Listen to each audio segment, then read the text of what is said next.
É, bom, hoje a gente tem aí uma palestra aí de uma boa ilustre, que na verdade ela fica nos bastidores me ajudando, né? Ela que dá sempre os toques assim para mim, eu sei muito bem. E é da Irian Costa, né? Uma doutoranda da PUC, Pontifícia Universidade Católica do Paraná. É uma doutoranda em administração, em marketing, mestranda, ou mestre em administração, não mestranda, pela UFPR, na linha de pesquisa de estratégia de marketing e comportamento do consumidor. Possui graduação em administração de empresas pela Universidade Estadual de Ponta Grossa e pós-graduação em gestão pública com ênfase em desenvolvimento e avaliação de políticas públicas pela UEPG também. Em suas pesquisas, ela tem como foco principal, né, a área de comportamento do consumidor, principalmente no que diz respeito aos segmentos de brand hypocrisy, brand ativismo e processos cognitivos e tendências de consumo. Bom, não falei no início, o tema da palestra é Disruptive Market Trends, a mudança do setor automotivo até 2030. Bom, é um prazer, uma honra de recebermos você, Ira, muito também induzido pela professora, pela doutora Andréia Martinez. A gente precisava de ter mais mulheres e eu acho que nós estamos passando o número de mulheres com relação aos homens. E agora eu passo a palavra para os próximos passos para a Janaína. Muito obrigado, Ira. Seja bem-vindo. E Janaína, fique à vontade. Obrigada, professor. Então, como de costume, vou iniciar aqui falando que essa palestra, como todas as palestras que a gente fornece nas quartas facultativas, elas geram certificados de presença, né? Que quando a gente fechar esse primeiro ciclo de palestras, quando o professor Max decidir, né, que nunca mais para de aparecer palestra, a gente consegue fechar o ciclo e aí envia os certificados, tá? E daí, para ter acesso a esse certificado, eu peço que, por gentileza, vocês respondam o formulário que eu acabei de enviar via chat, e aí a gente vai posteriormente enviar para vocês no e-mail. E aí agora eu passo a palavra para a Iriam. Beleza, obrigada, Max, obrigada, Jana. É sempre bom conversar, a gente está sempre focado muito dentro da própria área, né, ali que a gente tem normalmente, as conversas, grupos de pesquisa, né, a gente está sempre pessoas da mesma área, que já tem um certo conhecimento construído em cima do que a gente está diariamente trabalhando, né, e é sempre muito legal conversar com outras pessoas aí de outras áreas e traz aí novos insights bem legal, bem interessantes. Eu vou colocar minha apresentação aqui, só um pouquinho.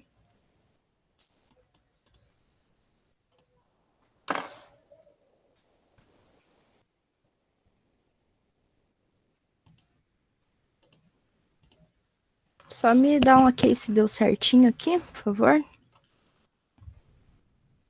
Beleza. Deixa eu só ocultar aqui. Então, né, eu sei que tem um tempo separado para perguntas, mas eu deixo bem aberto, né, como se fosse realmente uma conversa sobre o tema, né, se eu esquecer de trazer alguma coisa nova, ou se eu deixei passar alguma coisinha aqui ou outra, pode ficar bem à vontade, se tiver algum exemplo para dar, então pode ficar à vontade ali para levantar a mão, né, e acho que a Jana, o professor, ele chama atenção porque eu não estou conseguindo ver a tela, porque eu estou só com o monitor aqui, daí só me dá um toquezinho aqui para falar, tá? Então pode ficar bem à vontade, não precisa necessariamente esperar o final, porque às vezes a gente perde o timing de falar, né, no que está sendo falado na hora, e aí a gente acaba deixando passar, né? Então, o professor já me apresentou, né? Meu nome é Iriam, eu sou atualmente doutoranda em administração com foco em marketing digital na PUC Paraná, né? Já terminei o mestrado no começo do ano também em administração, só que o meu foco é da comportamento do consumidor. Atualmente ele é o comportamento do consumidor, mas de acordo nas plataformas digitais, redes sociais e o próprio marketing digital como um todo, né? Aqui eu vou só fazer uma breve introdução, que eu acho importante falar que eu vou abordar aqui os 4 pilares e eu não vou tratar diretamente sobre o que é conectividade, o que é mobilidade compartilhada, porque isso eu acredito que já está meio que dado, né? Que isso é realmente o futuro. O que eu vou trazer aqui são algumas notícias, alguns cases, né? Algumas percepções que eu tenho acerca do que eu tenho pesquisado, do que eu tenho lido, né, o meu grande foco no mestrado foi a hipocrisia de marca e ativismo de marca, né, então normalmente você vê aí as marcas, elas trabalhando com causas sociais, elas agindo em prol de causas sociais, e o meu foco vai ser ainda e tendências de consumo, né? E o meu foco no doutorado vai ser o ativismo de marca mais nas redes sociais, né? Mais nas plataformas digitais como um todo, e essas tendências de consumo que surgem com esse ativismo, com as demandas dos próprios consumidores, né? Então, dentro desses pilares, entre esses 4 pilares de carros autônomos, eletrificação de veículos, mobilidade compartilhada, né, e por aí vai, as novas tendências que a gente vê surgindo, né, diariamente, pode ser que hoje eu esteja falando alguma coisa aqui que amanhã já não vai ser mais relevante, já vai ser dado como ultrapassado, e às vezes até mesmo agora que eu estou falando aqui, vai surgir coisas novas, né? Então, por isso, essa liberdade aí para levantar a mão, para falar se viu alguma coisa ou outra, né? Que se adentre aqui no nosso escopo, né? Então, antes de a gente entrar mesmo nessas tendências de consumo, nesses 4 pilares das novas tendências de consumo da indústria automotiva, eu acho que é importante, justamente por ser pessoas de várias áreas aqui, explicitar um pouco de como que foi essa evolução do marketing, né, focado já na indústria automotiva, né. Então, antigamente, como uma linhagem mesmo, o marketing ele era focado muito no estrutural de todas as coisas. Aqui a gente vai fixar, né, muito certeiro ali na parte da indústria automotiva, né? Então, mas o marketing ali até os anos 80, até os anos 80, metade dos anos 80, ele era focado mesmo no estrutural. Então, ele fazia, a gente consegue ver aqui nesse anúncio, né? Então, ele fala que esse tipo de carro aqui, ele tinha o melhor consumo, economia de combustível. Você vê o porta-mala do carro ele sendo demonstrado, a capacidade dele. Então, ele era muito focado no estrutural, né? Como se só isso importasse. Isso no marketing em geral. A partir dos anos 90, o marketing ele é normalmente dividido em quatro tipos: marketing 1.0, 2.0, 3.0 e 4.0. Eu não vou abordar essa daí porque, né, não é uma aula de história do marketing, é só realmente para a gente contextualizar um pouco essas mudanças, né, e onde que a gente, como que era, onde que a gente está e o que a gente vai mudar no futuro, né, como que vai ocorrer essa evolução. Nos anos 90, ali, esse anúncio do final da década de 90, você percebe que esse paradigma, essa visão, ela muda, né? Então, você primeiro tem um anúncio mostrando o estrutural do carro mesmo, suas funcionalidades, a potência, por aí vai. Aqui você já consegue, e isso é uma vertente do marketing, uma mudança do marketing, que essa lógica de consumo, ela não fica focada apenas no estrutural daquele produto, daquele serviço que eu estou vendendo, e sim é focado na experiência, né? Então você vê muito marketing de experiência, você ir lá jantar em algum lugar, e você ter todo um passeio de balão, por exemplo. Então isso tudo é muito focado em experiências. Isso começa a partir da década de 90.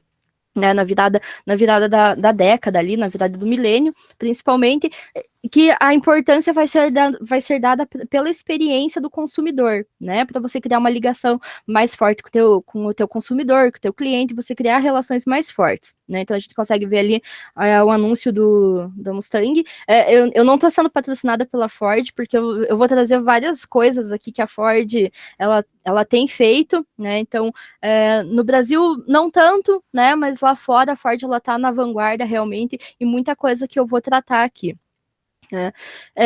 Então você vê ali, né, Go Ahead, Make Your Day. Então realmente você ter essa experiência do carro, né? O carro ali, ele é colocado como uma personificação daquilo que da experiência que você vai ter ao ter um Mustang, né? No caso do anúncio, né? Então você vai ter muitos cavalos de potência, muita velocidade, né? E é muito ligado ao sensorial. E como que é agora, né? Juntamente com essas experiências, com o foco nas experiências do consumidor. o marketing também, ele não fica apenas só focado na experiência, mas sim ele quer despertar sentimentos nos consumidores, né? Então eu coloco ali consumidores em relação à marca, tornando então esse veículo, esse carro uma persona, né? Isso no marketing em geral, mas principalmente falando num carro, né, num veículo, as marcas, as empresas, elas querem trabalhar essa relação e colocando sentimentos, né, nessa relação, justamente para ter essa proximidade com o consumidor, né? Isso é uma tendência muito comum no marketing atual, né? Então, por exemplo, você pega a Magazine Luiza. Qual que é a tendência de consumo das empresas atualmente? Né? Elas têm criado personas, né? Elas têm antropomorficando, né, a marca em uma persona, né? Então você tem ali a Magazine Luiza criando a Lu, né? Que é uma boneca que tem feito publicidade para outras marcas, né? Eu vi recentemente que ela participou do clipe da Loki, ela participou de uma marca de roupa, fazendo publicidade para uma marca de roupa. Então é você tornar a tua marca uma persona, né? Que uma persona que vai espelhar, né, naquilo, sentimentos, né, a confiança, a nostalgia de você consumir algo, né, realmente esse sentimental, essas emoções são trabalhadas nessa antropomorfização da marca, né. Eu vou passar um videozinho aqui de 2 minutos, e daí a gente consegue explorar um pouco, né, posteriormente eu vou fazer uma rápida análise aqui, para a gente, eu acho que você vendo exemplos fica mais fácil de compreender, né, essa teoria e compreender como que tem sido feito, né, e como não é uma viagem, ela tem sido feita de fato no dia a dia das empresas, no dia a dia, principalmente na questão dos veículos, né.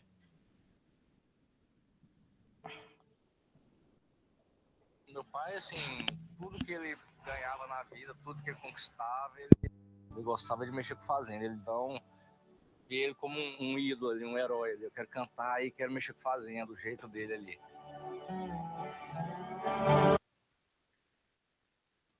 Foi, eu acho que os 2 últimos anos em vida do meu pai. Ele falava, você crescer, você vai tocar a fazenda do pai. Então ele já tinha essa ideia também, de eu estar levando essa vida do campo mesmo. Se ele tivesse vivo, muito provavelmente eu estaria fazendo a mesma coisa. Eu tinha 20 anos, foi quando eu assumi aqui. No começo foi um pouco na raça. A vida era muito difícil, né? Porque eu era muito novo, então eu tive um problema de uma pessoa que me deu um desfalque. Eu dei minha vida pro cara ali, abri minha vida pro cara, mas traiu minha confiança, né? Então, assim, eu fiquei meio... Nossa, será que eu dou conta de mexer com isso aqui? Será que vou tocar outras coisas? Quanto mais eu lembrava do meu pai, eu sentia no meu coração que a fazenda precisava de mim. Então, eu resolvi que continuar. Quando eu me pego pensando nos problemas da fazenda, às vezes eu penso, e os problemas que meu pai teve? Foram muito maiores e ele conseguiu superar.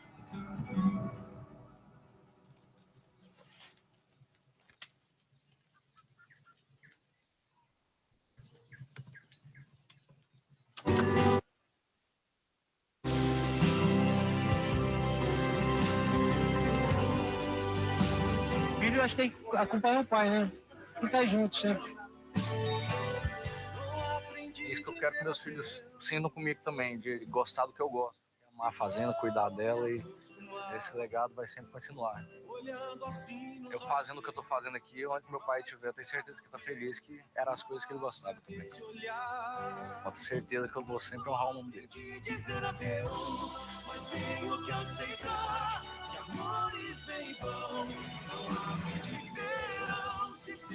Nossa senhora, demais, cara, demais. Muito obrigado.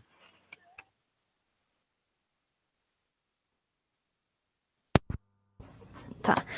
Então a gente percebe, né, que essa propaganda, eu vou linkar alguns pontos aqui que eu acho importante a gente perceber, que, claro, é uma simulação, né, mas demonstra aqui que a Ford, ela sempre, o pai morreu, né, faleceu, mas a Ford, ela sempre esteve presente nos momentos que ele teve com o pai, né, então, posiciona a marca, né, a Ranger, no caso ali, a Ford, como uma marca mais emocional, né, que tá sendo utilizada para gerar justamente essa personificação, né, torna a marca Ford, o produto Ranger, que é uma personificação do pai, que não está presente no momento, na vida, né, mas em todas as dificuldades, aqui a gente consegue ver ele puxando um trator e carregado com galão aqui na caçamba, né? Sempre coisas muito difíceis, e ele pode confiar na marca Ford, na marca Ranger.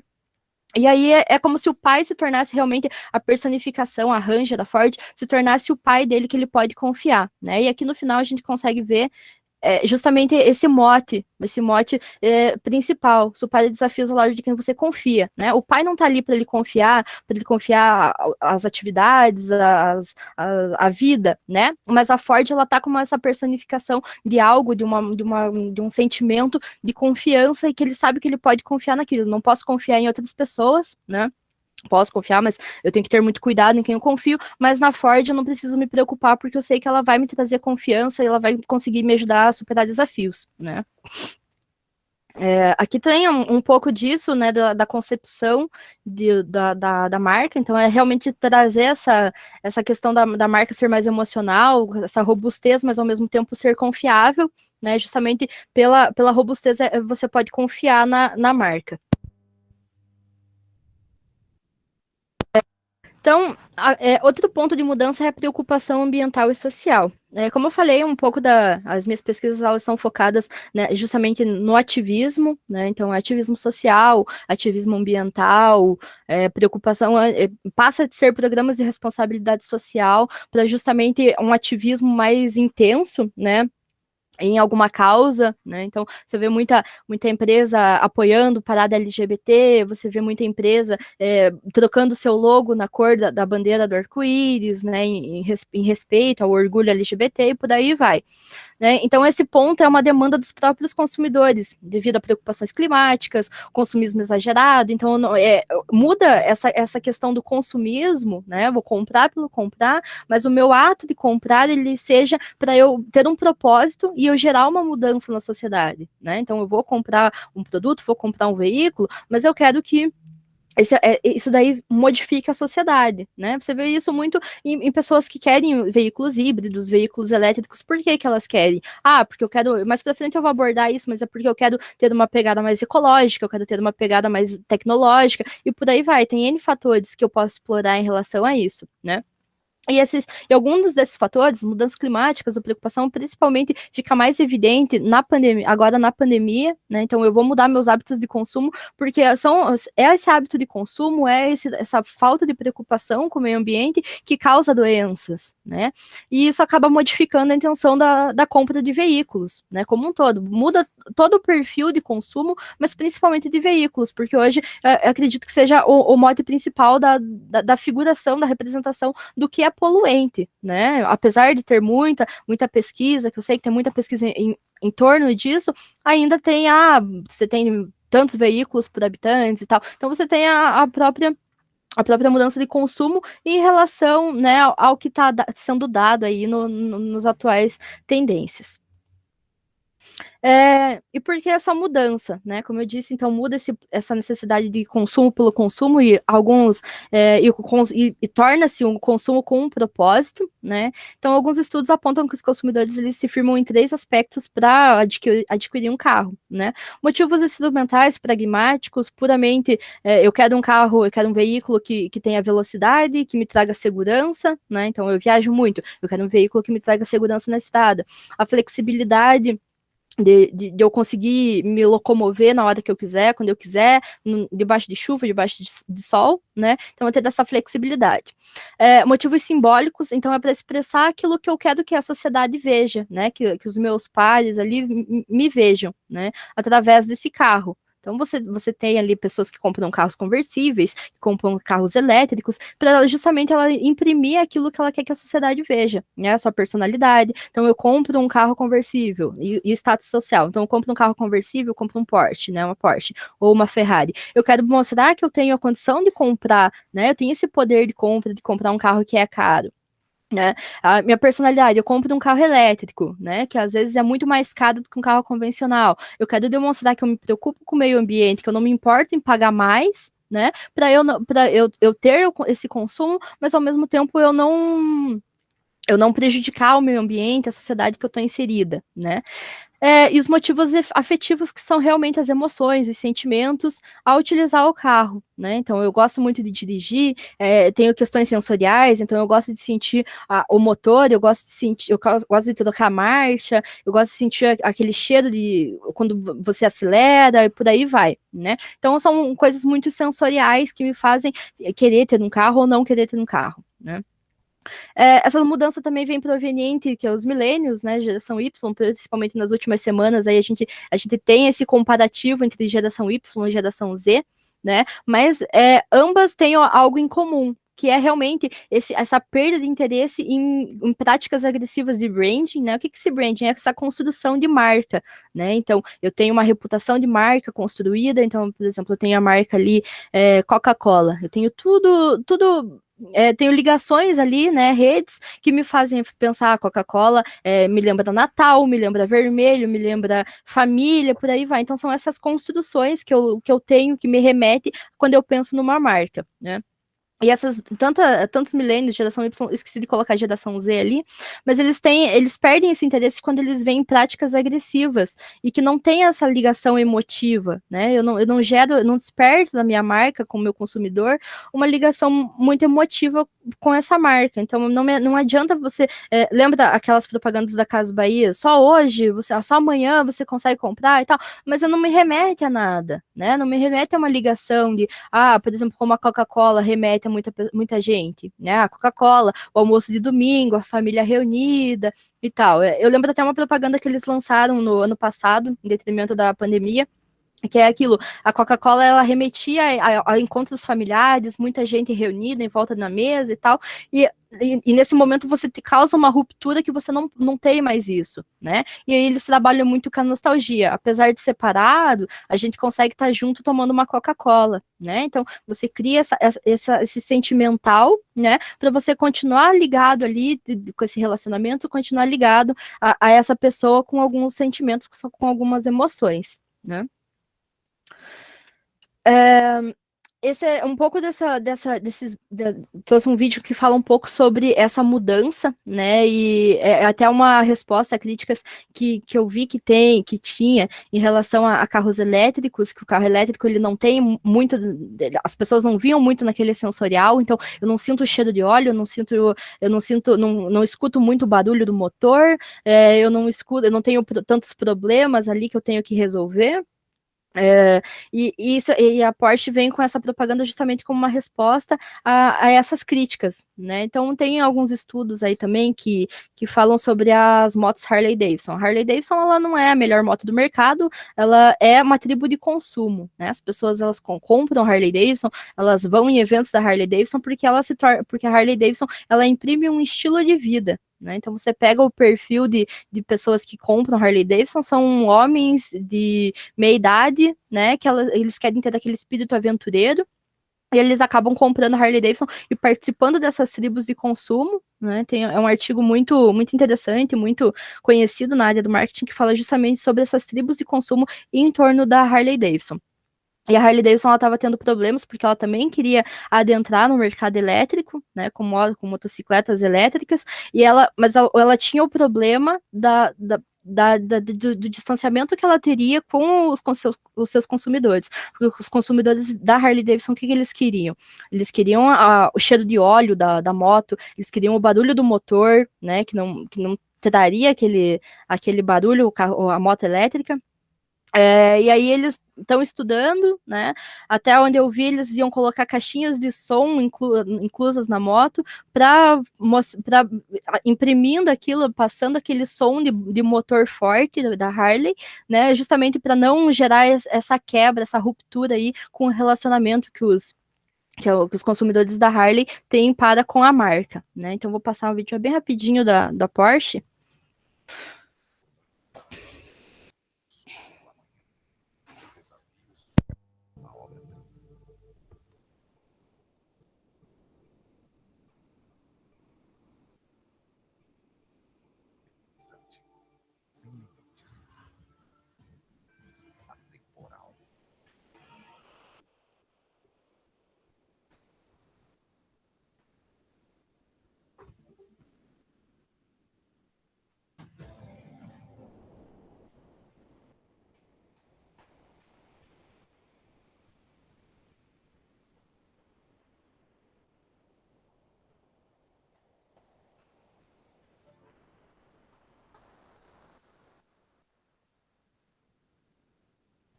Porsche Taycan, primeiro carro elétrico com alma.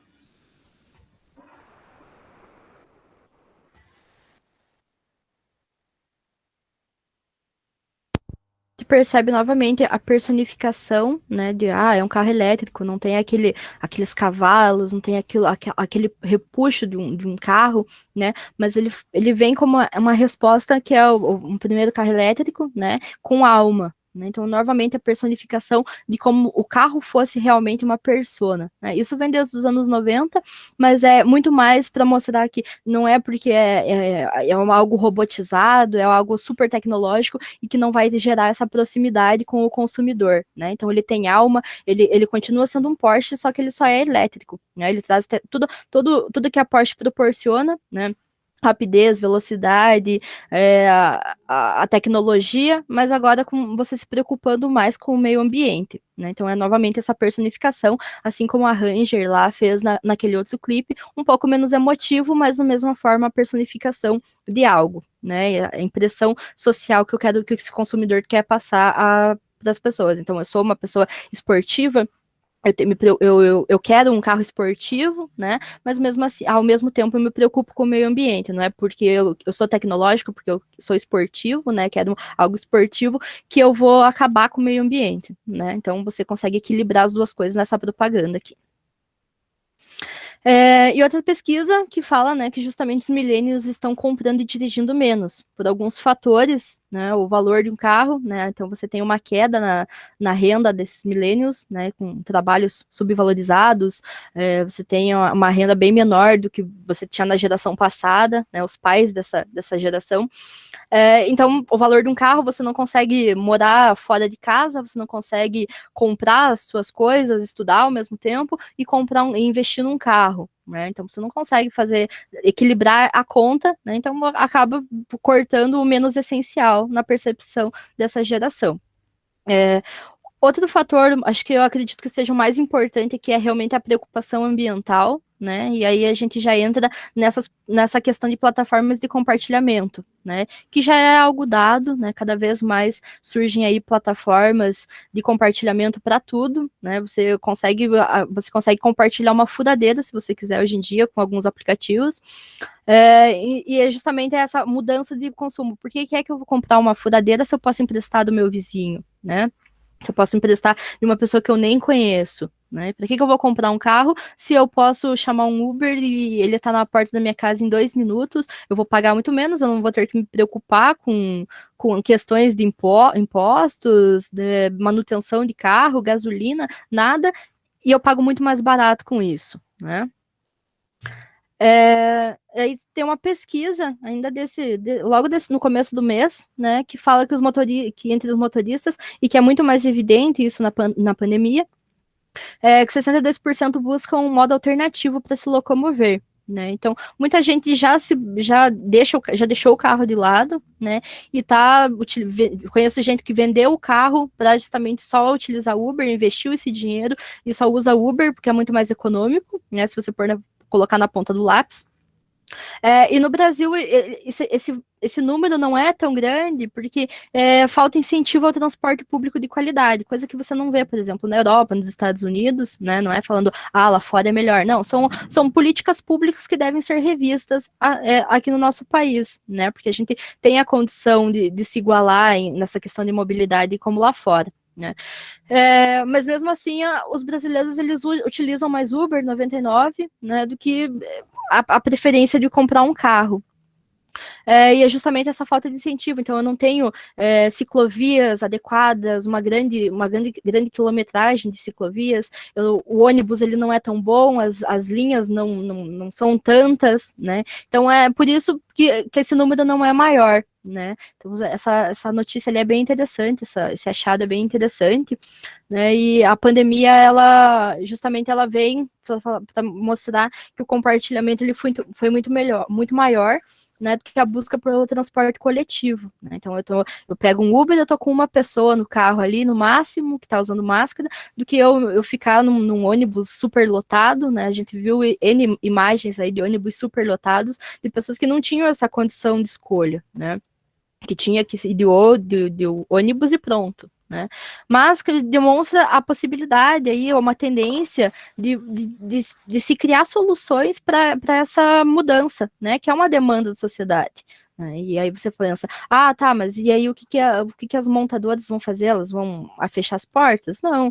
Né? Então, desde a virada do milênio, a Ford ela já havia anunciado esse plano de lançamento de uma cadeia de valor que seria baseada na tecnologia e no digital, né? Então, só que alguns desses fatores, eles trouxeram, principalmente a pandemia, ele fez isso daí, tinha uma previsão ali, de 20 anos eu vou lançar uma cadeia de valor, e isso foi adiantado, né, justamente pela própria demanda da sociedade, né, e outras plataformas aí que não se contavam, que adentrariam, que seriam novos players no mercado, né.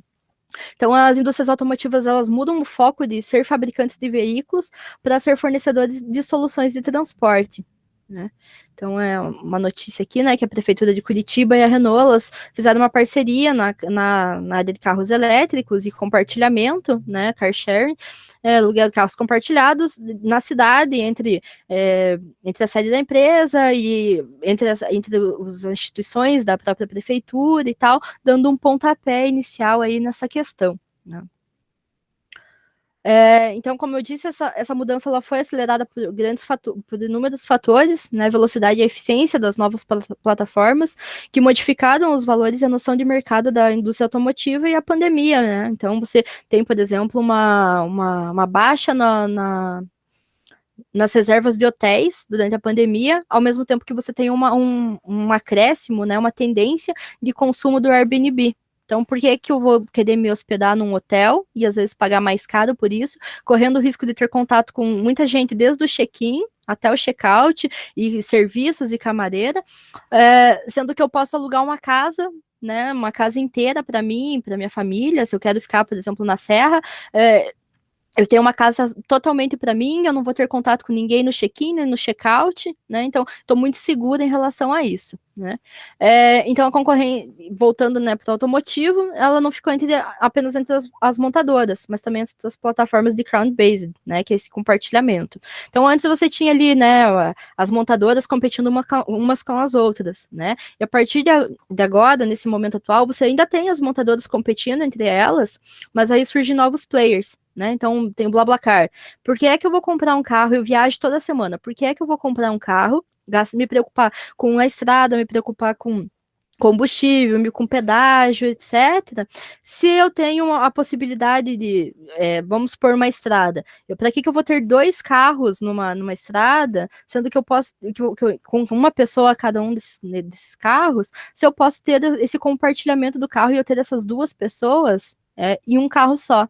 Né? Isso gera economia, isso permite que eu use menos combustível, que eu prejudique o meio ambiente, né? Então, por que eu vou comprar um carro se eu posso, eu vou trabalhar de carro todo dia? Por que eu vou deixar meu carro parado lá, né? Para quem entende um pouco de dinheiro, de investimentos, sabe que carro é um dinheiro parado, porque você não está usando durante o dia, né? Se ele está no estacionamento, às vezes até mesmo gerando mais prejuízo, porque você tem que pagar estacionamento, tem que pagar estar, né? Então eu terminei de trabalhar, acabou meu expediente, eu chamo um Uber, pago no R$8, R$10, estou em casa, não tenho que me preocupar com congestionamento, não tenho que me preocupar com gasolina, não tenho que me preocupar com manutenção, nem nada desse tipo, né? O mesmo se aplica a 99, que está dentro do mesmo modelo de negócio da Uber, né? Então você tem uma mudança desses players, né? Eles continuam tendo a mesma concorrência, mas aí eles têm que se preocupar com novos players, assim como os hotéis tiveram que... Antes você se preocupava com uma pousada e com outros hotéis. Hoje você se preocupa com Airbnb, que são casas muito melhores que hotéis, muito mais hospitaleiras, né? Você se sente muito mais à vontade numa casa do que num hotel. Né? Então, é essa mudança de paradigmas aí que deve existir, né? E aqui há uma notícia da Ford, que ela faria essa ação, divulgaria o novo carro deles, em umas ações de mobilidade na cidade do Rock, no Rock in Rio, em 2020, foi adiado, claramente, por causa da pandemia, né? Muita coisa foi adiada, foi postergada.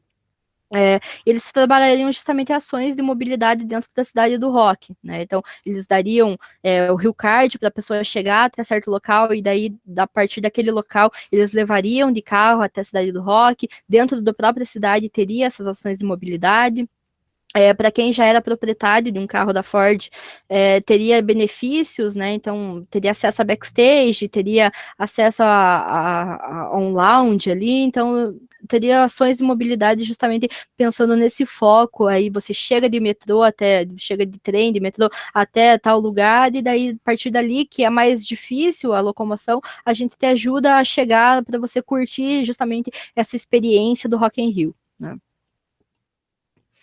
E aí eu deixo uma reflexão, que se esse foco ele não mudou ainda, né, das montadoras, e não só das montadoras, mas todas as empresas que prestam soluções para montadoras e para a área automotiva, se esse foco não mudou, ele deveria mudar, né, ele deveria ser modificado, né? Então eu trouxe 2 exemplos aqui de empresas que deixaram passar, né, não se preocuparam com esse alerta, com essa sirene de tendências aí, e que ficaram para trás na história, na história corporativa, né? Você tem a Kodak, que era a marca referência em foto, em câmera, em filmes, né? E eles esqueceram, não perceberam, não se atentaram às novas tendências de smartphones, de câmeras digitais, da digitalização mesmo do mundo, e acabou entrando em falência, né? Você ainda tentou correr atrás um pouco do prejuízo, tal qual a Nokia, mas não conseguiu, né? Então a Nokia ali, a mesma coisa, não se atentou à digitalização. Então você pensava em celular, sei lá, 20 anos atrás, você pensava Nokia, né? Até hoje ainda é piada a durabilidade dos celulares da Nokia. Tá, é durável, mas eu não quero só um celular durável. Hoje você tem um celular que caiu no chão, quebrou, já era, né? A Nokia não, você derruba no chão, é capaz de você quebrar o chão e não o celular, né? Mas e aí, eu não quero só isso. Eu quero um celular que me permita acessar a internet, que me permita responder e-mails a hora que eu quiser, quando eu quiser, onde eu estiver, né? Ainda corre atrás um pouco, principalmente na Europa, tem tentado voltar para o Brasil com força, mas já ficou muito para trás. Então, o caminho que demora para você conseguir atingir as mudanças tecnológicas, todo dia é lançado um modelo de celular novo de alguma marca, né? E é muito difícil, quando você está para trás, você conseguir alcançar isso, né? Eu não coloquei o exemplo aqui, mas a gente consegue fazer um paralelo, por exemplo, com a Polaroid da Kodak, né? A Polaroid, ela ficou defasada durante um tempo, mas ela conseguiu correr atrás do prejuízo, e hoje você tem a Instax, que é aquela câmera que é realmente a Polaroid, né? E você consegue, é uma coisa mais cult, é uma coisa mais underground, mas você ainda consegue trabalhar nisso, pessoas que gostam de fotos, memórias, porque a Polaroid é muito ligada, remete muito a memórias, né? Tem aplicativos de celular da Polaroid que ela permite você editar fotos, você imprimir fotos, se você tem uma maquininha lá da Polaroid. Então, foi uma marca que teve uma queda, mas conseguiu se reerguer novamente, né? O mesmo não acontece com a Kodak, que não se atentou por que não lançou um aplicativo para edição de fotos? Por que não lançou uma câmera que concorresse com a qualidade de celular? Que hoje você tem celular que tem uma qualidade muito superior a câmeras profissionais, né? Então, justamente esse foco ele deveria ser modificado, se ele ainda não foi, né? Se não foi se atentado a essas novas tendências de consumo, né? Principalmente em relação a ambiental, a causa social e por aí vai. É uma cobrança dos próprios consumidores. Então, agora a gente tem essa questão, né, da autonomia, né?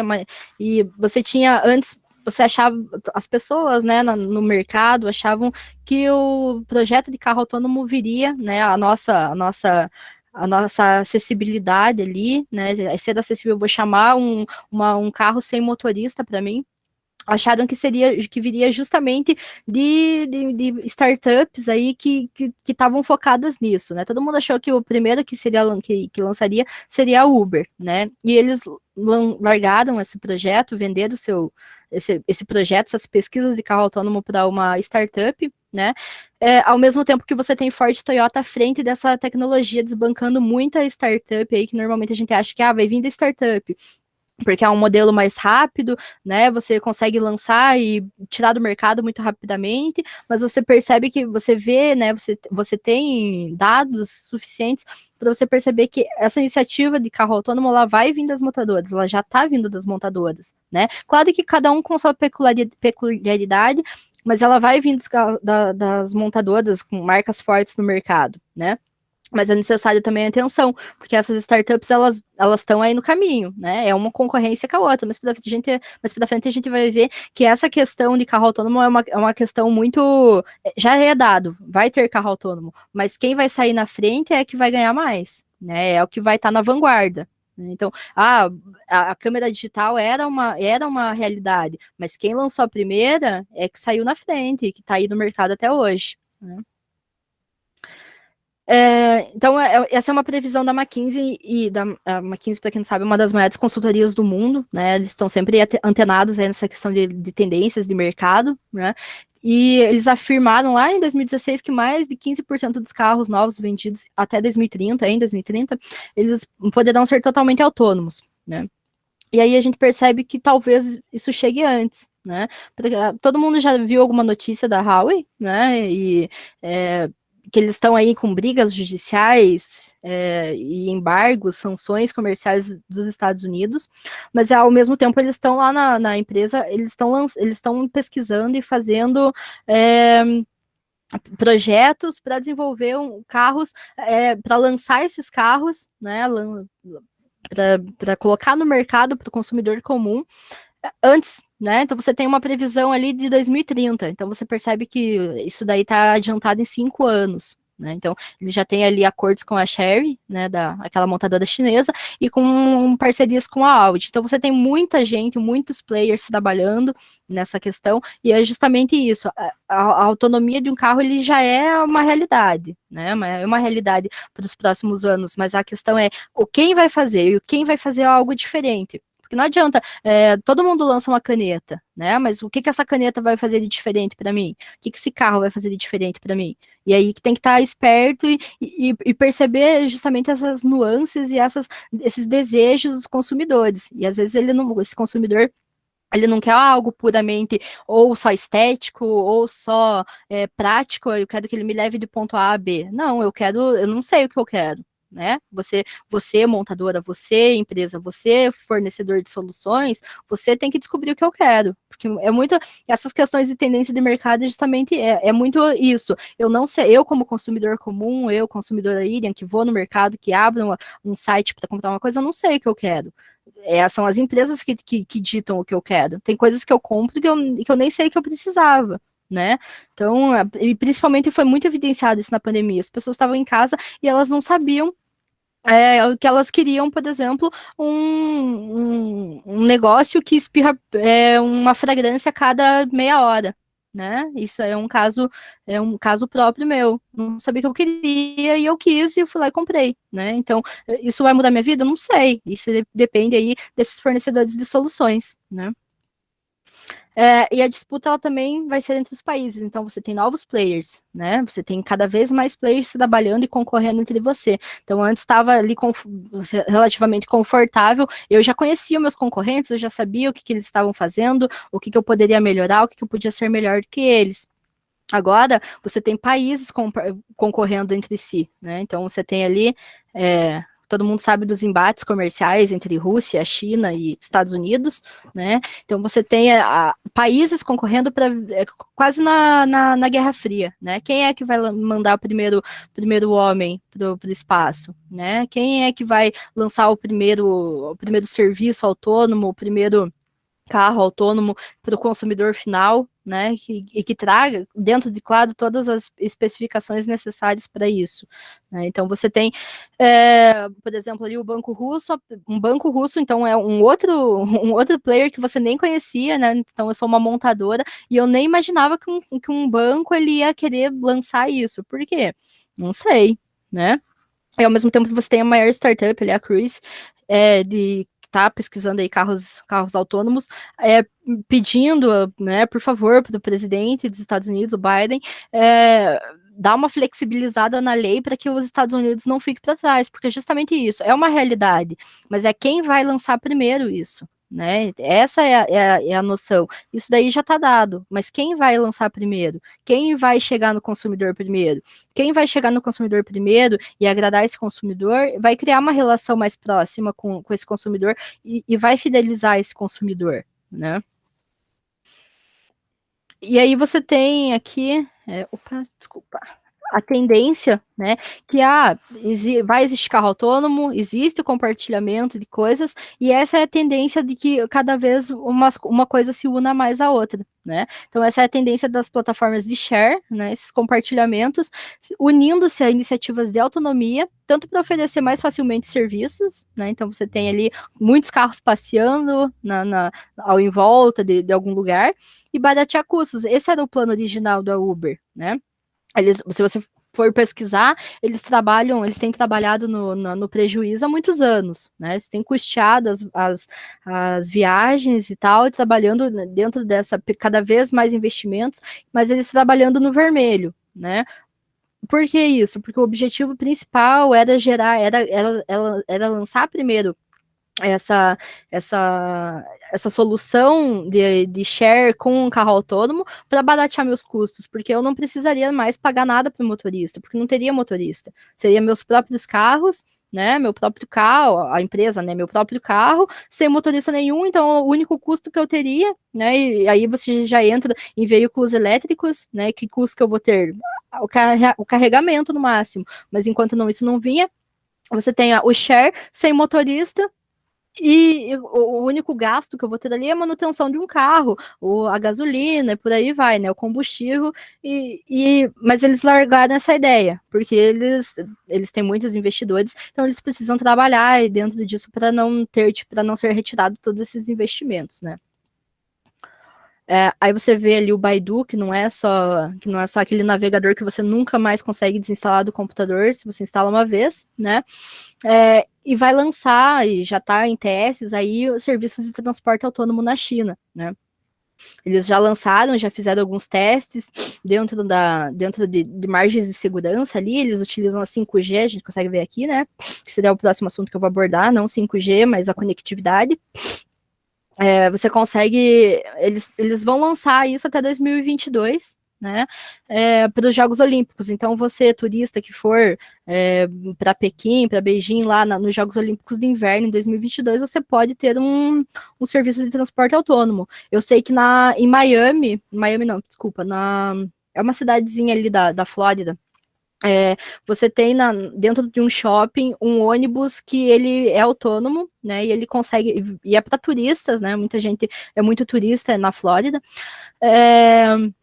você consegue pegar esse ônibus e ele não tem nenhum motorista e ele te leva assim a pontos. É como se fosse o ônibus de Curitiba, né? Que ele vai para cada ponto turístico. É como se não tivesse nenhum motorista ali, como se tivesse, não tem nenhum motorista e ele te leva para pontos específicos, outlets, né? Que é o grande foco ali das cidades da Flórida, dos estados, né?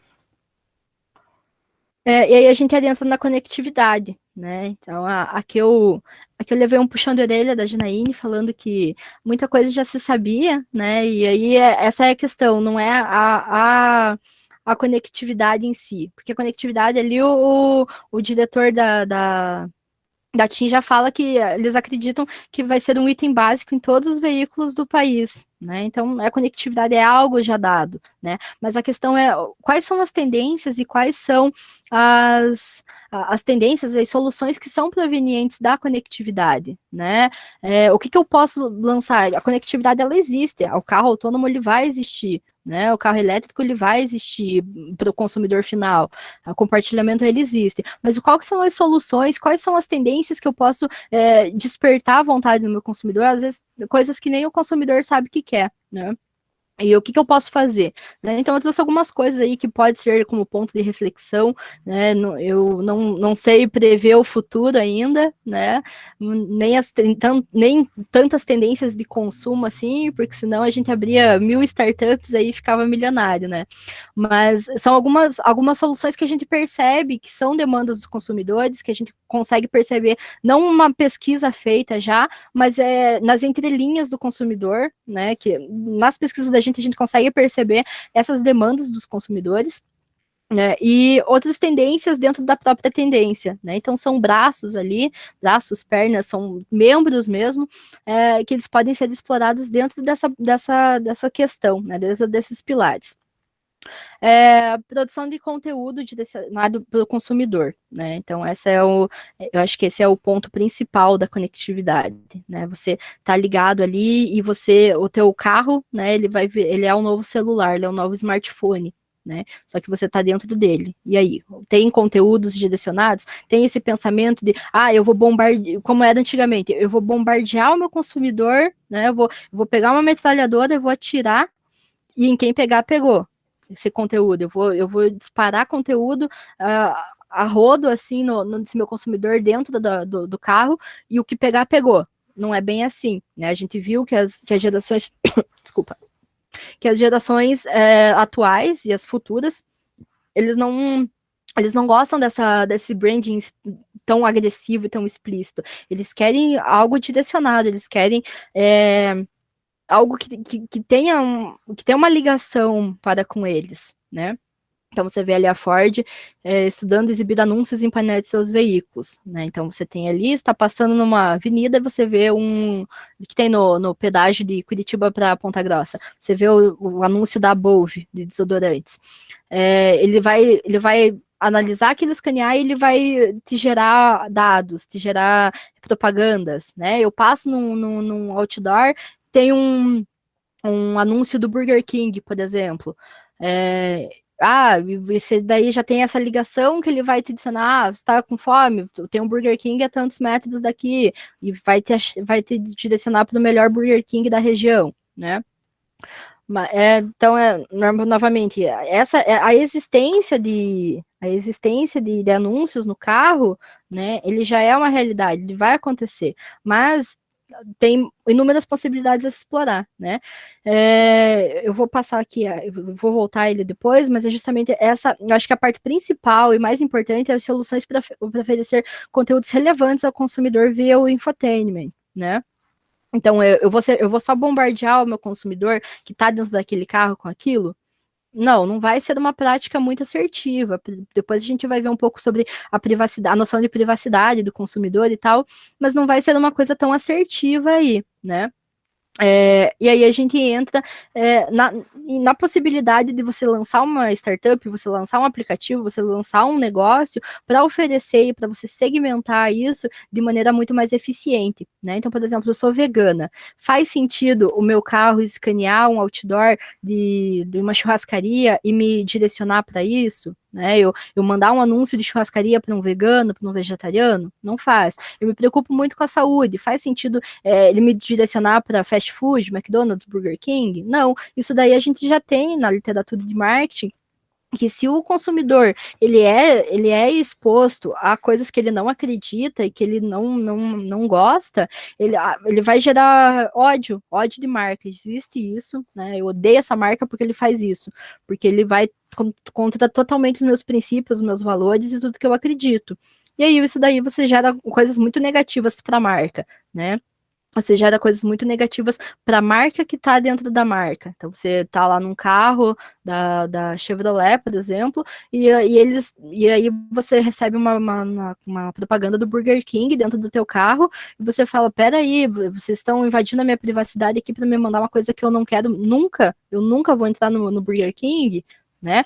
Então, você percebe que há uma tendência para a criação de soluções para justamente oferecer esse conteúdo que seja relevante para o consumidor, né? Eu aposto que alguém aqui já clicou sem querer em algum link de um site e recebeu uma chuva de promoções daquilo, e que sendo que você só clicou sem querer e você não tem a menor vontade de comprar aquilo, né? Então, essas soluções com conteúdo direcionado, eu acho que é a parte mais essencial como tendência de consumo.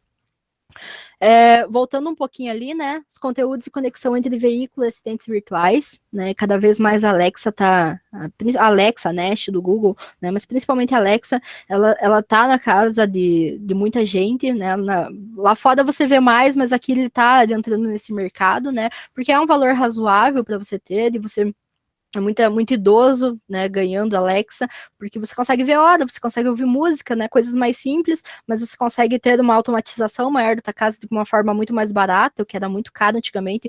Você consegue com aparelhinhos que custam R$20, se você comprar na China, você consegue automatizar a sua casa.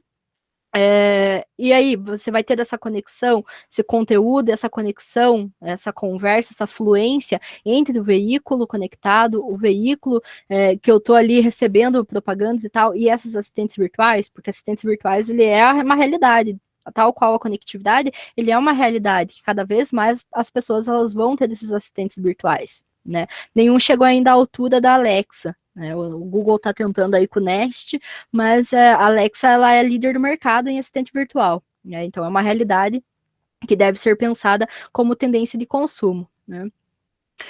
Aplicativos e serviços integrados de segurança automotiva, né? Então você presta soluções, isso pode vir até de empresas de seguro de automóveis, seguros residenciais, para justamente ter aplicativos e serviços que te permitam, né, ter suprir essa tendência, essa demanda que nem existe ainda, mas eu já adentro nesse mercado vendendo essa ideia. É uma coisa que o marketing trabalha muito, né? Muita coisa a gente nem precisa e o marketing ele consegue convencer a gente que a gente precisa disso, né? Então, é quase uma culpa da área, mas é verdade. Tudo que você compra por causa do marketing, né? Por causa de uma propaganda, às vezes até inconscientemente, com gatilho mental, com heurísticas e por aí vai. Esse conceito de heurísticas é um pouco diferente da heurística da computação, mas normalmente eles bebem da mesma fonte, né? É baseado nos processos cognitivos. E aí você tem possibilidades que necessitam de atenção especial, né? Então você tem ali que não bastava as redes sociais, os veículos serão um novo alvo de hackers, né? Então você tem ali tudo no seu celular, e se você é invadido, o hacker consegue invadir a conta do teu banco, o teu Facebook e postar coisas, WhatsApp, a quantia de golpe que você vê no WhatsApp, de gente que clona o WhatsApp e pede dinheiro para os amigos, e muita gente dá o dinheiro, né? Então, não bastava só me preocupar em colocar login com duplo fator, eu usar senhas difíceis e tal, eu vou ter que me preocupar com o meu veículo agora, né? Então, isso daí é uma estratégia de marketing que as empresas, a criação de soluções, né, elas precisam para gerar percepção de segurança que o veículo conectado, ele é seguro, né? Mas como que eu vou trabalhar isso? Né? Então, justamente são essas soluções ali que eu abordei um pouco aqui em cima, são aplicativos, serviços integrados que permitam eu ter eu passar essa segurança automotiva para o meu cliente, para o meu consumidor, né? E a necessidade da percepção ambiental dos consumidores, né? Então, se você for ver um pouco a fundo, acho que mais para frente a gente trata disso. Se eu ver um pouco mais a fundo, o que é que eu vou fazer com, eu acho que é aqui, não, é mais para frente um pouco. Mas o que é que eu vou fazer com as baterias, né? A pilha comum que a gente usa no controle remoto de televisão, ele é um problema ambiental. E baterias muito maiores dos carros, o que é que eu vou fazer com isso? Né? Mais para frente no veículo elétrico a gente vai ver isso. E aí, então, entrando justamente nessa questão do veículo elétrico, a crise financeira, ela acelerou essa demanda, né, por carros mais eficientes em termos de combustível, o combustível está cada dia mais caro, né, o consumidor, ele quer que o veículo seja menos nocivo ao meio ambiente, porque às vezes ele quer ter do carro, mas ele pensa, é mais um carro na rua, né, mais um carro na estrada, então quer dizer mais poluição para o meio ambiente. Aqui é uma anotação, né, que vale destacar que as empresas elas já vinham se atentando a novas tendências, né, então a gente pode citar ali do PS Premium, Ferrari, Porsche, as empresas japonesas e a Ford, né, a Ford ela tá muito na vanguarda aí, carro elétrico, carro autônomo, né, então, não estou sendo patrocinada, infelizmente, pela Ford, né, mas realmente eles estão muito na vanguarda fora do Brasil, né. Aqui eu trouxe essa notícia do dia de ontem, né, que a Volks lançou ali a Way Delivery, né, um caminhão totalmente elétrico, e você vê que vai ter muitas unidades aí já na rua, né. Então, foram vendidas 100 unidades para a Ambev, a Coca comprou 20, a JBS vai iniciar os testes para inserir esses veículos elétricos, esses caminhões elétricos na sua cadeia ali, né, de fornecimento. Então você vê que é uma realidade, ele já está aí, ele não está ao nosso alcance ainda, mas é possível, né, então já é uma realidade, e justamente, eu não vou falar sobre o veículo elétrico, porque está aí, já é uma realidade, não tenho muito mais que falar sobre isso, mas a questão é o que ele surge, quais são os desdobramentos que eu posso ter em relação ao lançamento de veículos elétricos, né. Aqui é uma notícia só para a gente fazer um paralelo de que a GM, ela 20% do mercado de carro elétrico, é ela que vende, né, junto com uma outra montadora lá da China. E ela lucra apenas R$74 em cada carro que é vendido, né? Mas como que eles têm um lucro tão pequeno assim? Porque é muito mais interessante, né? Não sei se você lembrar daquela previsão que até 2030 X% vai ser carro elétrico, né? Carro autônomo. Você percebe que é muito mais vantajoso eu trabalhar com uma margem mais baixa durante, sei lá, 10 anos, e aperfeiçoando durante esses 10 anos a minha tecnologia, e lançando soluções, e lançando novas tendências aí para consumo, do que eu chegar lá em 2030, que todo mundo vai estar lançando, vai ser uma coisa palpável, a maioria das pessoas, né? E eu tá engatinhando ainda como a Kodak estava engatinhando quando a câmera digital era lançada, né? Como a Nokia estava engatinhando quando, sei lá, Motorola, Sony estava lançando celulares super tecnológicos, né? Então é melhor eu trabalhar com essa margem baixa e lá para frente eu ter com a minha tecnologia super robusta e aperfeiçoada, é muito mais tranquilo, né? É uma empresa bilionária, e eu consigo trabalhar dentro dessa margem só por estar no mercado, estar sendo falada, né? Então eu estou criando uma reputação em cima da minha tecnologia, né? Em detrimento ali se você comparar o lucro da Tesla, né? Então eles tiveram um lucro líquido de 438 milhões, só que é bom a gente ir um pouco mais a fundo e perceber que esse lucro da Tesla, ele não vem da venda direta dos carros da Tesla, né? Ele vem da venda de crédito de carbono, porque eles não poluem se poluem muito pouco, eles têm muito crédito de carbono e eles acabam vendendo para empresas poluentes, normalmente as de petróleo, né, é uma dualidade ali, vendendo esses créditos e lucrando com esses créditos, né? Então eles têm muito crédito, eles conseguem trabalhar dentro dessa margem e se tornar uma empresa lucrativa justamente pela baixa poluição que eles emitem para o meio ambiente, né? E então, algumas tendências e soluções que podem ser exploradas justamente dentro dessa lógica de carros elétricos, né? Soluções regulatórias para veículos elétricos. Então, você tem legislações para carros convencionais, você tem estradas para carros convencionais, e aí você precisa criar essas regulações, né? Essas soluções para veículos elétricos, né? Soluções estruturais, então, fontes de carregamento. Eu vou viajar daqui a, não sei, daqui a São Paulo. Quanto vai durar essa autonomia de bateria? Como que eu vou, se eu precisar num carro convencional, eu paro num posto de gasolina, né, que tem bastante no caminho, e eu vou abastecer e pronto. Mas como que eu vou carregar meu carro elétrico, né? Que tipo de serviços estruturais ali eu posso fornecer a esse dono de carro elétrico, né? Então, não só advindo do carro elétrico, da existência dele, mas tudo que eu posso fornecer ao proprietário de um carro elétrico, né? Como eu citei anteriormente, essa questão do recicle, né, do recycle de baterias, né, a pilha, ela é um problema ambiental hoje. Como é que eu vou transformar isso? Como é que eu vou reciclar isso? Como é que eu vou dar outra utilidade para ela, né? E estratégia, eu acho que aqui é o principal do marketing, né, estratégias de marketing para trabalhar a reputação de marca. Então, se você lembra um pouco do vídeo lá, ele demonstra da robustez, ele demonstra da força. A percepção do consumidor em relação a essa robustez de um veículo elétrico, ela vai ser a mesma ou não? Né? Será que o que gera força para ela é um combustível, ou com um veículo elétrico eu consigo ter essa mesma autonomia que eu tenho de puxar um trator com minha caçamba carregada, né? Então, são esse trabalho de estratégia muito ligado ao sentimental, muito ligado à demanda ambiental e muito ligada ao processo cognitivo desse consumidor, que vai fazer eu criar fortalecer essa estrutura para que eu consiga chegar na maior parte de consumidores, né? E como que vai ser o futuro, né? O que eu posso falar do futuro, né? Então, o marketing antigamente ele era focado em produtos. Então, você tinha, o meu carro, o meu filme, locadora, o meu DVD e tal. Agora é focado em serviços, né? Então, eu não preciso comprar um CD para ouvir uma música. Eu tenho o Spotify. Eu não preciso ir na locadora, eu não preciso ir numa loja comprar um filme. Eu tenho a Netflix, né? A Amazon, você compra o produto da Amazon. Não, você não compra o produto da Amazon, porque às vezes você tem um produto na frente da tua casa, você tem na esquina da tua casa. Né?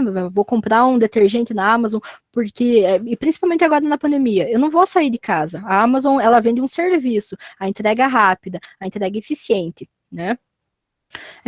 Questões aí para tendências, pensar no smartphone como linha de frente, porta de entrada para demonstrar o meu veículo, né? Então, uma estatística, 51% das pessoas, elas pesquisam via smartphone ou tablet para escolher modelo de carro, equipamento, ler críticas, comparar preços. Tem muito trabalho que mostra como reviews são importantes, reviews online, reviews de vídeo, né? Comparar preço e tal, então deve ser focado e justamente essa conversação, o carro vai ser do novo smartphone, mas como que vai conversar isso? Porque a pessoa vai continuar tendo smartphone, pelo menos há uns 5 anos ainda vai existir o smartphone, né, jogando para baixo, e como que isso daí vai conversar uma coisa com a outra, né? E cerca de 70%, como eu já falei do YouTube, 70% das pessoas elas visualizam vídeos no YouTube nas primeiras etapas do processo de compra do carro, né? Isso é uma estatística, uma pesquisa do próprio Google, que as pessoas vão ver o carro, vão ver muito review, vão ver pessoas leigas lá que compraram o carro e pessoas especialistas falando sobre o carro, sobre lançamentos, né? E isso me dá uma deixa de algo que não é explorado, tal qual não era o QR Code, não era explorado e foi muito explorado na pandemia. Tem um colega que trabalhou durante uns anos foi trabalhar durante alguns anos na China, e lá ele falou que o QR Code já era algo super posto na vida de todo mundo.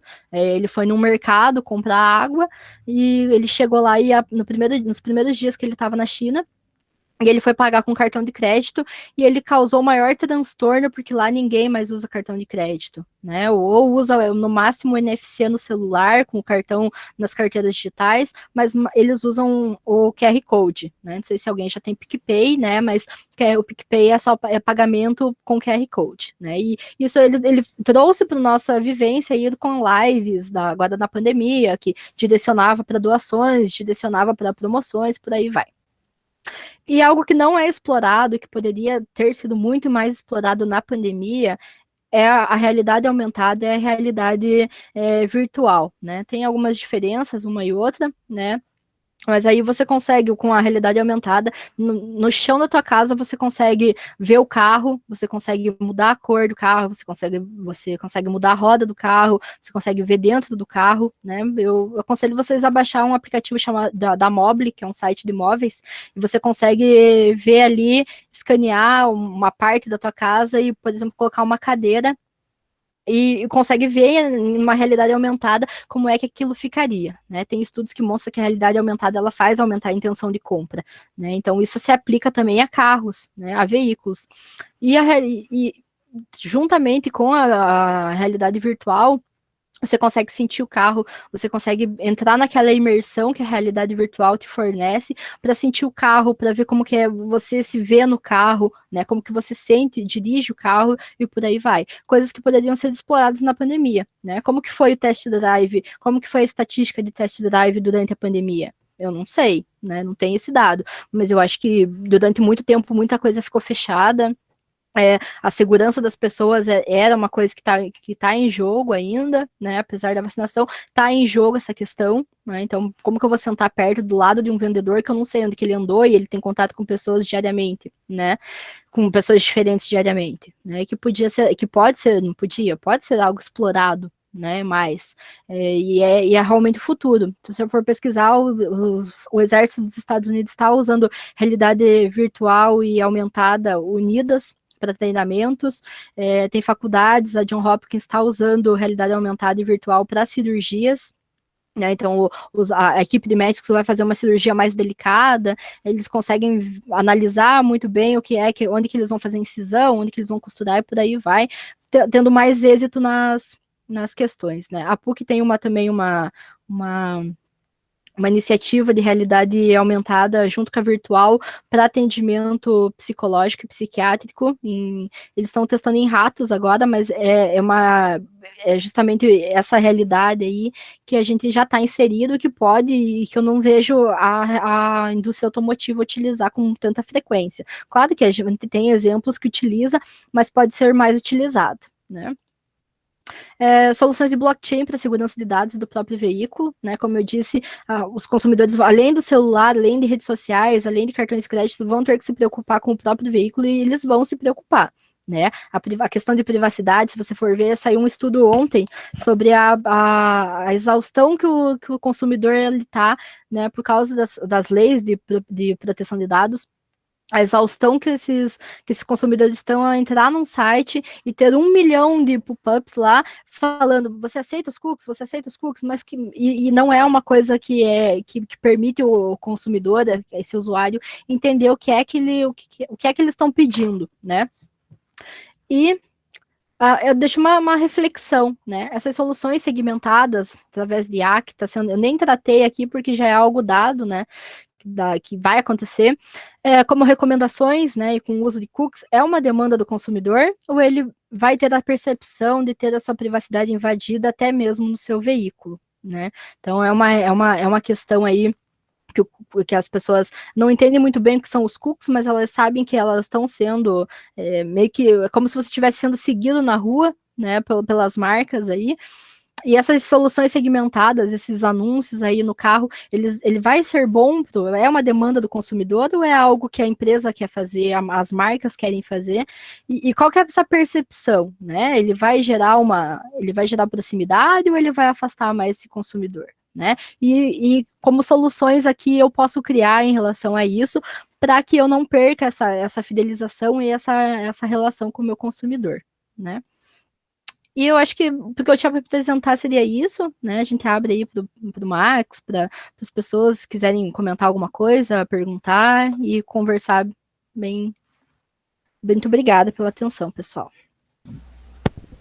Irene, muito obrigado aí, parabéns pela apresentação, aprendi bastante, gostei, me fez refletir bastante em alguns pontos. Muito obrigado, parabéns novamente, né?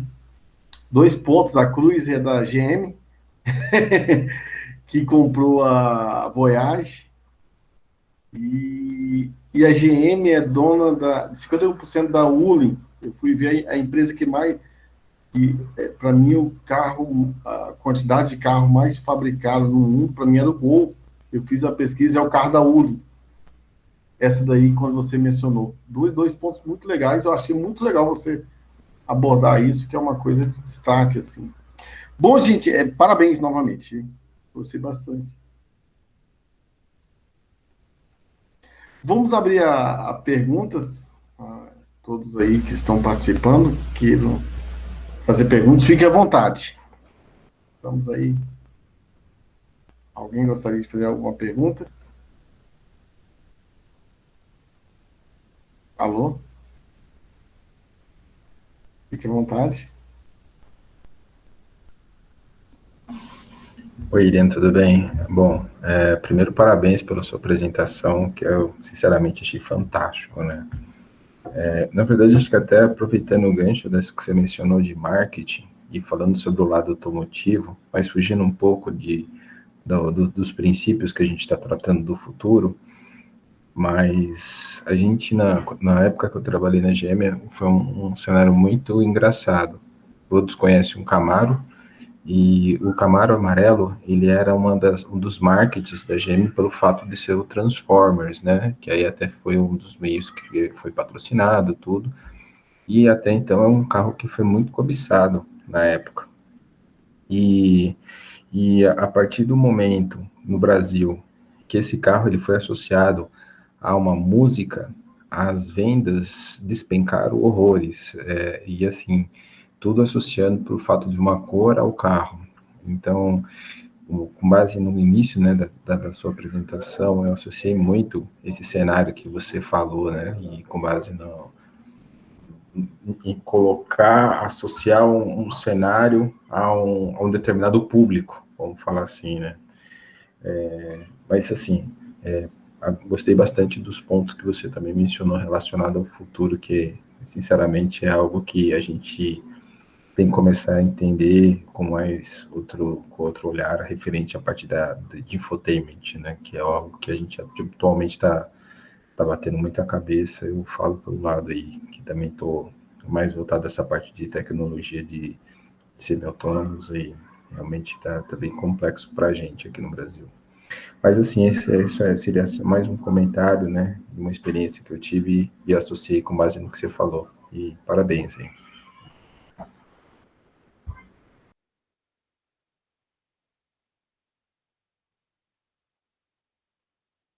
O microfone estava desligado aqui. Muito obrigada, né? Eu repeti o que eu falei enquanto estava desligado. Muito obrigada, Daniel. O futuro é uma coisa muito difícil, né, pra gente prever. Infelizmente, a gente não é mãe de Ná aqui, né, e consegue prever coisas que vão fazer. Às vezes a gente acha que vai acontecer e desenvolve soluções e desenvolve teorias acerca disso, e no final das contas acontece totalmente ao contrário, né.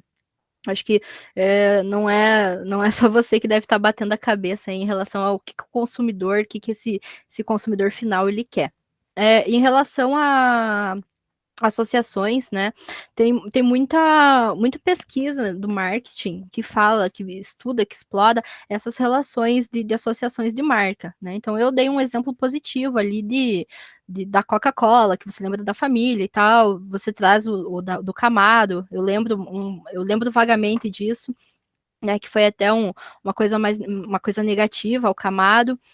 Tem N marcas aí que tentam, que trabalham a construção, a reputação, né, essa limpeza de imagem, justamente para se desvincular de um grupo, né? Então, você tem o Camaro ali que quer se desvincular dessa gama de pessoas ali da música sertaneja. Tem marcas na Europa, a marca de roupas, Fred Perry, eles estão trabalhando, se você procurar ali, Fred Perry, Skinhead, eles estão trabalhando a imagem e querem trabalhar a imagem cada vez mais para se desvincular, né, dessa tribo, né, dos skinheads, porque se você for ver bem a fundo, o skinhead ele não é só os nazistas, tem várias designações de skinheads, mas o mais conhecido por causa também da mídia são os nazistas, né, os neonazis, e eles querem desvincular essa imagem, a Dr. Martens também, que é uma marca de coturnos, se desvincular dessa tribo, né? Porque é uma coisa que é prejudicial para a imagem da marca, né? Então, um consumidor comum ali que quer a camisa polo não vai comprar uma Fred Perry porque não quer ser confundido com o skinhead neonazi. Né? Então é uma coisa que as marcas, as empresas, e tem muita pesquisa acerca disso, né? Dessa representação aí e essa necessidade de descolamento realmente de tribos, de grupos de consumo, né? Que impactam negativamente na marca, né? Então você até mesmo fez uma associação à associação, né? Então é bem isso mesmo. Excelente. Eu vou fazer uma pergunta. Existe uma relação da marca Tesla?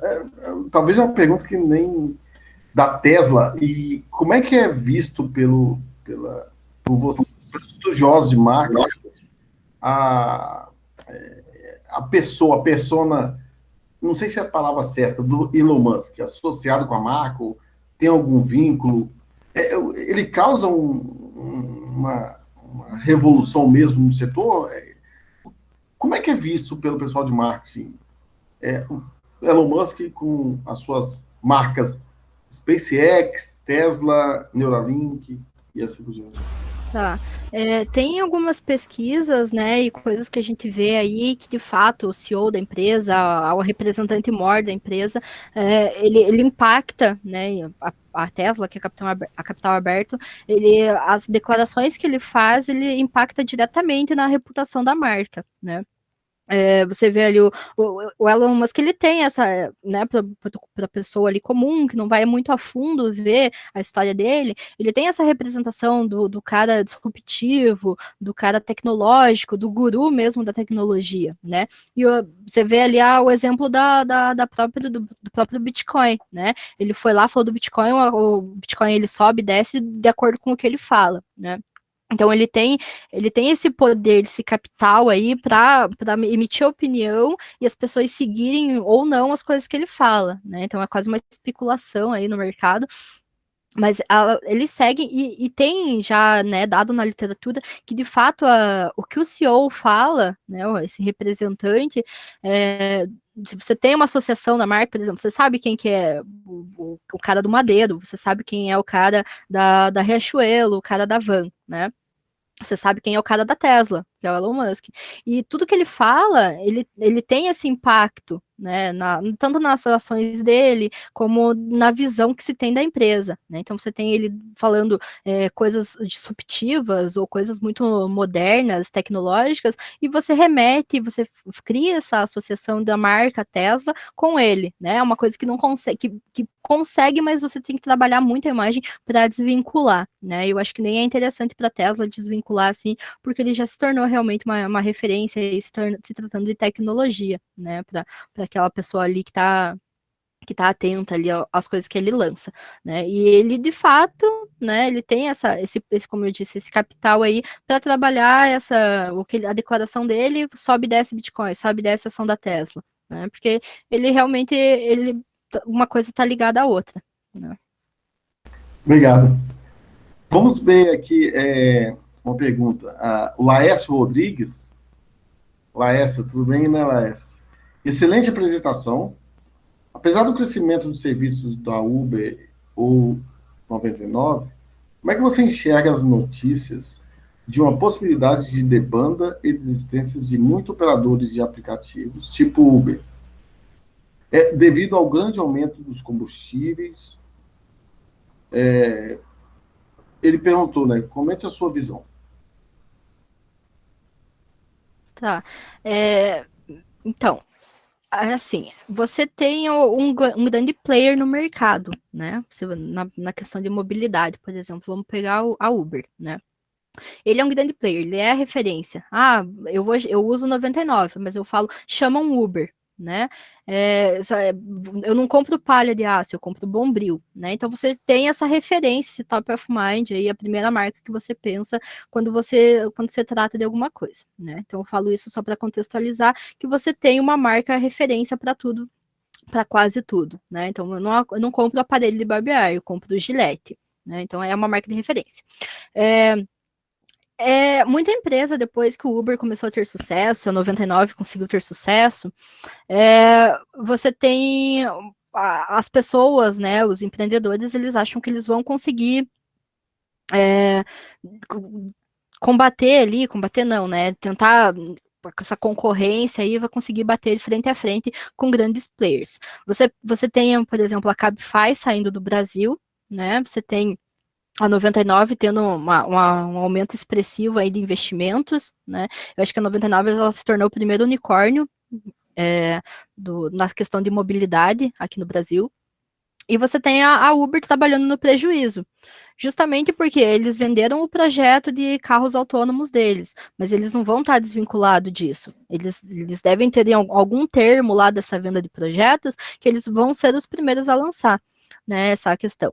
Então, eles vão trabalhando com o que eles têm, né? O combustível está caro, mas ele ele deve ter alguma iniciativa dentro da própria empresa, que ele, claro, ele não manda para o público, né, ainda, por questão até de competitividade, e ele consegue trabalhar. Então, você, por exemplo, você vê um iFood aqui no Brasil. Você tem inúmeros aplicativos que tentam concorrer com o iFood, até mesmo o Uber Eats. Né? Você tenta competir com o iFood, mas eles não conseguem. Por quê? Porque a pessoa não vai baixar 50 aplicativos de comida, de restaurantes, até mesmo lançando aplicativos estilo iFood, você não vai baixar esses aplicativos e gastar toda a memória do seu celular, sendo que você tem um único centralizador. E é normalmente isso.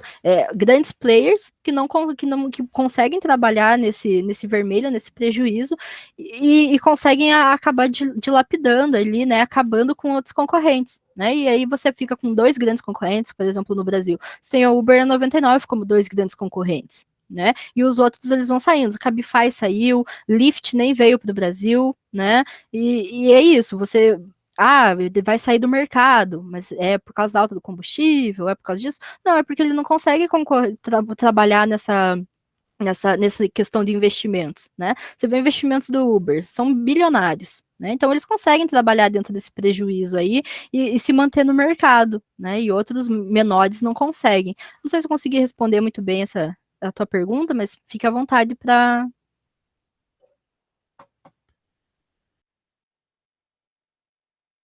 Bem, qualquer coisa, Laércio pode cumprimentar. Pode falar, Laércio. Não, respondeu sim. Muito obrigado. Que bom, Obrigado. beleza. Parabéns. Obrigado. Obrigado, Laércio. Vamos para o Lucas Henrico dos Santos. Boa noite, Iria. Parabéns pela apresentação. Isso foi unânime, né? Algumas vezes eu vi as empresas grandes, como a Shell, por exemplo, fazendo um anúncio pequeno de poucos segundos antes de vídeos em geral. Você acha que isso pode soar muito apelativo pelo porte da empresa Shell? Só uma dúvida dentro da dúvida. Você diz aqueles anúncios antes de vídeos no YouTube? Lucas. Tá. Então, esse é até um interesse meu de pesquisa, sabe, Lucas? Que a gente acredita que isso possa gerar um pouco de reatância. Reatância é uma literatura que fala que a pessoa ela tem a tendência de se sentir privada da liberdade, que acontece isso de fato no YouTube em alguns anúncios, né? Você não consegue pular, né? Você tem que assistir pelo menos 5 segundos ali antes de pular. E é um interesse de pesquisa que eu estou ainda desenvolvendo, né, para gerar aí, para coleta de dados, que é justamente isso. Mas tem teorias que já falam que as pessoas elas têm essa reatância, né, que é essa sensação de privação de liberdade, e quando eu me sinto privada de liberdade, eu não consigo pular isso, eu não consigo não assistir isso, não me interessa em nada. Eu quero a maior distância possível dessa marca. Né? Então, antigamente tinha eu uso Adblock, mas eu desabilitei meu Adblock para justamente ver quais eram as marcas que estavam utilizando mais excessivamente esses ads, né? Esses pequenos bumper ads, que é chamado esses pequenos anúncios antes. E é muito irritante mesmo, né? Você não consegue pular, você tem que assistir aquilo. Eu lembro que a Bettina, ela não sei se você lembra da Bettina da Empíricos. ela se tornou meme, né, piada por causa disso, porque ela aparecia lá e você não conseguia pular e você tinha que ver a história da carochinha dela contando a história dela, né? E isso daí foi gerando uma revolta nas pessoas e a Empíricos, ela cumpriu o que ela queria, que era as pessoas falando da marca, né, mas ao mesmo tempo não teve um lucro tão crescente aí, né? Só as pessoas investigando a vida da Betina e vendo que não era bem aquilo que ela estava falando, né? E tem N empresas aí, a Wix também, que é aquela plataforma de sites que é meio, você puxa aqui, arrasta ali e constrói o site, e era muito irritante, as pessoas não aguentavam mais, né? E então a teoria aí, tem uma teoria que fala que justamente as pessoas elas se sentem privadas de liberdade e elas vão fazer um boca a boca negativo. E o boca a boca, ele pode ser negativo como positivo, né? Que é o word of mouth que a gente chama.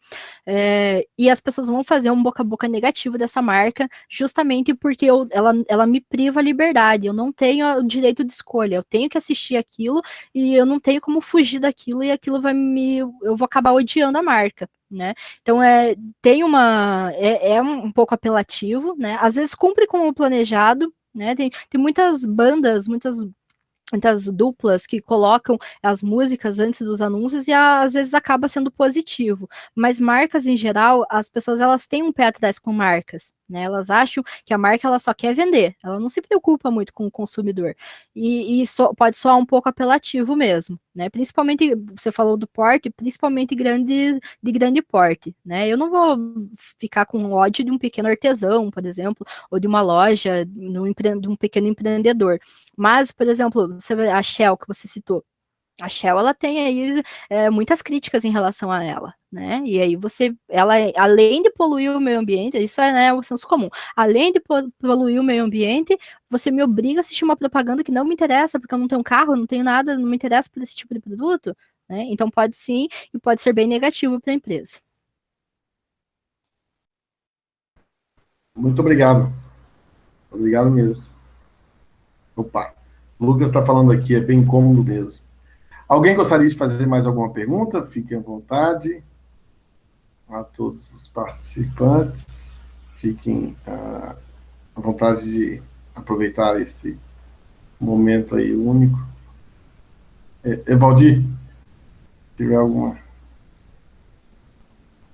Oi, Iriam, parabéns aí pela tua apresentação. Tudo isso que você abordou é a grande realidade na indústria automotiva, né?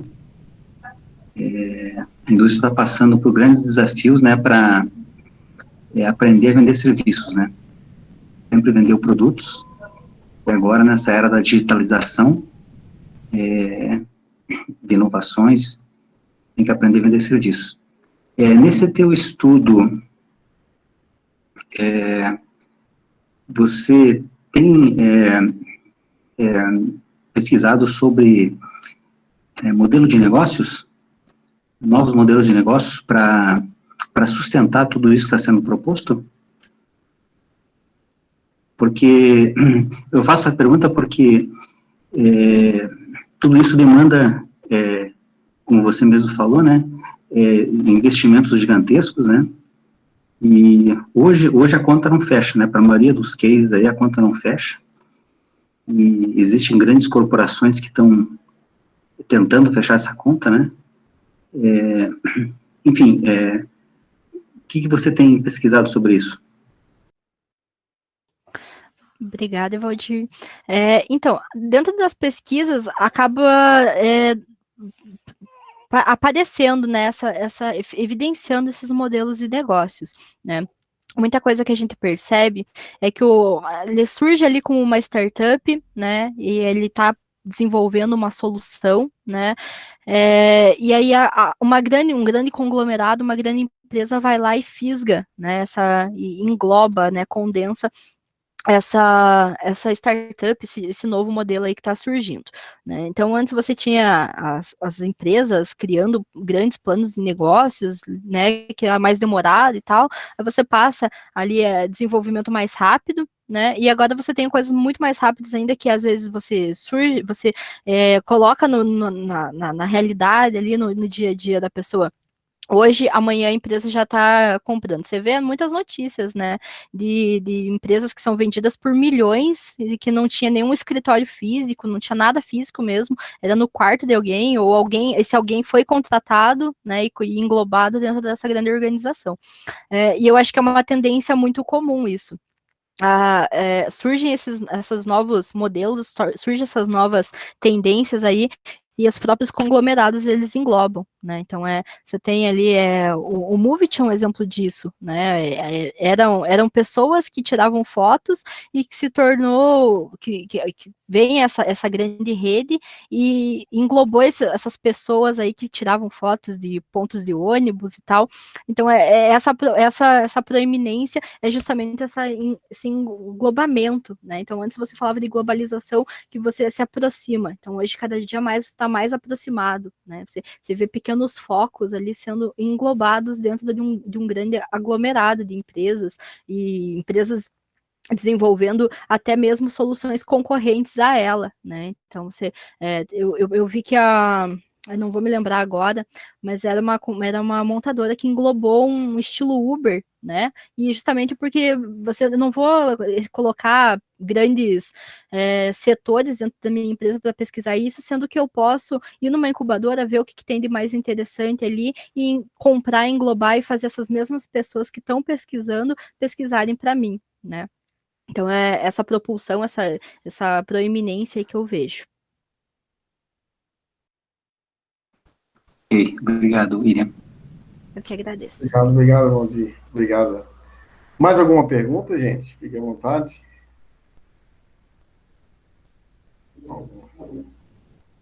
Eu acho que a gente já está 15 para as 9, né? Foi excelente. Gostaria de pedir aí a todos, ou a quem se dispor, né, para a gente tirar uma foto. Jana, você pode tirar, né, Jana? Se puder, e quem tiver interesse de abrir a câmera, fique à vontade, para a gente tirar uma foto aí de Chesini. Nosso amigo fã. Bom, professor, tranquilo? Tudo jóia, Wellington, sempre o pessoal aí. Aproveitar a palavra e parabéns, William, pela apresentação, e foi sensacional. Daniel, Wellington, beleza, Caroline. Ô, Iri, eu vou falar a verdade, eu fiquei muito fã pelo que você falou, viu? Nossa, sua apresentação foi 10, viu? Gostei muito. Muito bom. Que bom. Tudo bem. O Max me falou que ia ter gente da área, eu pensei, meu Deus, né? Mas que bom que foi de valia. Bom, quem tiver interesse de abrir a câmera para poder a gente aparecer e tirar uma fotinha.